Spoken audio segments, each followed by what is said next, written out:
د موږ ذهن دا جوړ شوی ده که دیني تعلیم ده که دنیوي تعلیم ده دا موږ په دا کوچنو هلکانو باندې کوو د هغو لپاره یې ضرور بولو ځوانانو سپین او د کور زنانې دا له اسلامي تعلیمه بیا خصوصا ډېر ناخبره دي او ضروري یې هم نه بولي د ځان لپاره یو ضرورت یې هم نه بولي او حال دا ده.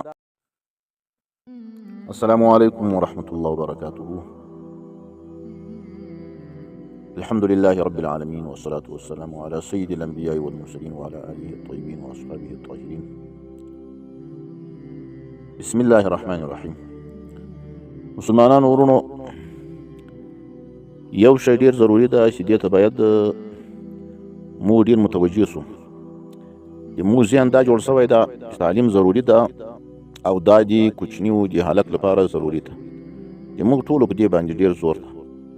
که دیني تعلیم ده که دنیوي تعلیم ده دا موږ په دا کوچنو هلکانو باندې کوو د هغو لپاره یې ضرور بولو او په هغه ته متوجه یو. ځوانانو سپینګیرو او د کور زنانې دا له اسلامي تعلیمه بیا خصوصا دا ډېر ناخبره دي او ضروري یې هم نه بولي د ځان یو ذمواري او مسؤلیت یې هم نه بولي د ځان لپاره یو ضرورت یې هم نه بولي او حال دا ده دا کوچنیان چې موږ سبقانو ته لیږو د هغو چې کوم شی زده کوي دا یې لس پنځلس شل کاله بعد ضرورت ده. مثلا یوه کوچنۍ نجلۍ ده دا د پرده زده کوي او یا د المنځونه زده کوي د حیض او د نفاس مسلې زده کوي دا د دې د لسو شلو کلو بعد بیا ضرورت ده. یو کوچنی هلک هم دغه رقم ده بیا ډېر زمانه بعد پر لمانځه درېږي او یا یو بل دیني کار شروع کوي بیا به نو د هغه د کوچنیوالي د علمه څخه فایده اخلي او څوک چې اوس هغه ته یو عاجل ضرورت لري. د موږ ځوانان دي په لمانځو باندې ولاړ دي خو لمانځونه یې نه دي زده. د موږ سپین ږیري دي دا په اسلام کې سپین ږیري سو خو د هغوی اودسونه نه دي زده سلام یې سم نه ده زده په کومه طریقه یې واچوي الفاظ سم نه یایي او دغه رقم لمانځونه تر شپېتو اویا اووه کلو پورې د خوارانو نه یې زده. زنانې مو داسې دي چې اولادونه یې پیدا سوي دي خو د حیض یوه مسله نه ورته معلومیږي د نفاس یوه مسله نه ورته معلومیږي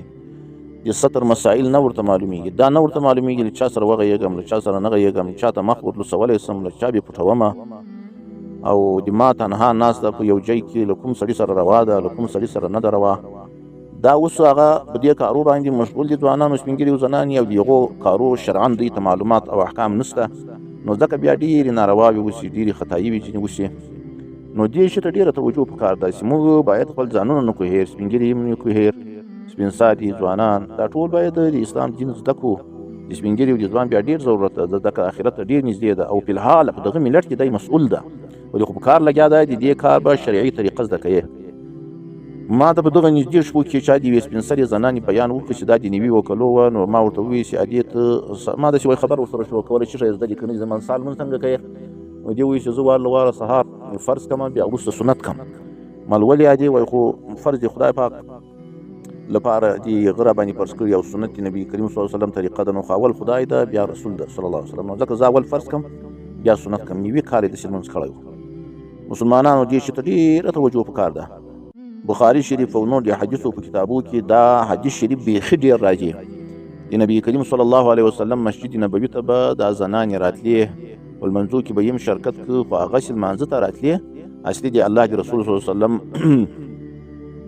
دیدار ته ولده څخه د اسلام د دین د مسایلو د زده کولو لپاره راتلې. زنانو به له نبي کریم صلی الله علیه وسلم پوښتنه کوله بلکې کله به یې د سړو په دا ډک مجلس کې یوې زنانې د حیض په باره کې پوښتنه کړه داسې پوښتنه به یې کړه چې دا د موږ تاسې زنانې چې د دې حیا دي د خاوند عالم له دا پې شرمېږي له د خپل عالمه خاوند څخه هم هغه پوښتنه نه کړي خو صحابه او یاتو زنانو به رضوان الله علیهن دا به په مجلس د سړو کې دا پوښتنې کړي د دین د مسلو په باره کې بیا حیا نه کوله. مسجد نبوي ته به پنځه وخته دوی راتلې او دغه رقم به نبي کریم صلی الله علیه وسلم دا زړو سپین سارو زنانو ته به ویل چې تاسې بیا د اختر لمانځه ته دا ځوانې زنانې هم راولئ پیغلې راولئ دا پردې والا زنانې راولئ د سړو شاته دې کښېني عیدګاه ته دې راسي او کومې زنانې چې حایضې یې په مرض ماهواري باندې یې دا دې هم راسي خو د لمانځه د ځایه د جلا ګوښه کښېني نو بیا به نبي کریم صلی الله علیه وسلم مبارک ورته ویل چې دا زنانې دې دلته راسي دا زموږ واز دې واوري زموږ مجلس دې واوري زموږ په دعا کې زموږ سره شرکت وکړي نو دا زنانې به د اختر په ورځ باندې هلته راتلې او دغه احکام به یې زده کول دین به یې زده کاوه. مسلمانانو دې ته ډېره توجه پکار ده باید ځوانان هم متوجه شي. هر سړی جلا جلا قبر ته روان ده، د زنانې قبر جلا ده، د سړي جلا ده، د سپین ږیري جلا ده، پوښتنه یې جلا ده، د الله تعالی په حضور کې درېدا یې جلا ده. زموږ دا ذهنیت جوړ شوی ده په جامعه کې چې یو څو نفر به یې د طالبانو په نامو یره به هم دی پرېږدي، سبق به هم دی یایي، لمونځ به هم دی زده کوي، جمع به هم دی کوي، سنت و اعمال به هم دی کوي. بل چې بیا طالب نه وي هغه به نو صرف روپۍ ګټي، سنت اعمال به نه وي، یره به نه وي، لمونځ به نه وي، جمع به نه وي، او یا به یې نه وي زده، هسې به لګیا یو رقم، که قضا و که کړی و که نه و کړی. دا ډېر غلط ذهنیت ده، ډېر غلط، دا د کفر ذهنیت ده. یا کوم ځوان چې طالب نه وي په دنیا لګیا یې، صحیح د دنیا به ګټي، خو د دین په باره ضروري مسایل به یې زده یي، لمونځ به یې ښه زده یي او کوي به یې، سنت اعمال به یې زده یي او کوي به یې، تجارت به یې په شرعي طریقه زده یي او کوي به یې.